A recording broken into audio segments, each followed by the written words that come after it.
दिनैसिम दिनै 18 जुन दिनै बालाजी मन्दिर सिङाव गुवाहाटीनि कामरुप मिटिंनि सिङाव दिनै गोदानै दाजानाय खौसेथि बर' सुबुं गौथुम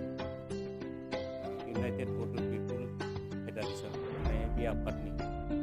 थांनाय 4 जुनाव दाजादोंमोन नैबे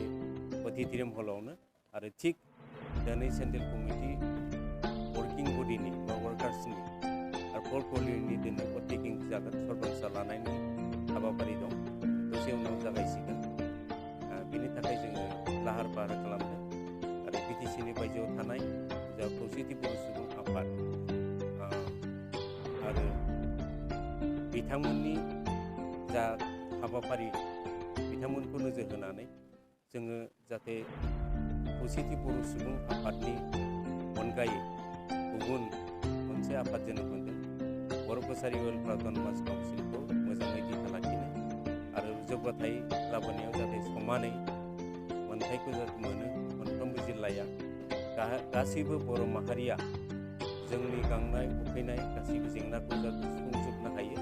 बे मोनसे प्रेसाराइज ग्रुप हिसाबै जोङो बे खौसेथि बर' सुबुं गौथुमखौ दानाय जादों आरो दिनै सरबांसा लानायनि हाबाफारि एसेनोसै दासिम जोङो 14 डिस्ट्रिक्टनिफ्राय फैदों बाहागो लाफैदों आरो माखासे बिथांमोना फैगासिनो दं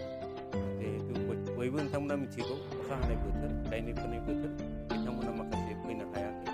अब्लाबो आसा खालामदों बिथांमोना जोंजों लाइनाव दङ गासैबो फैजोबगोन आरो दैदेनगिरिखौ जोङो समानै बिथांमोननो होगोन जों आसा खालामदों 500निफ्राय 600 बे रोखोम 500निफ्राय 600 सुबुंखौ जोङो हांख्रायदों आरो दिनै गायनाय फुनाय आं बुंखाबाय गायनाय फुनायनि बोथोर आरो अखानि बोथोर बेनिखायनो जोङो बारा मोनथुमाखै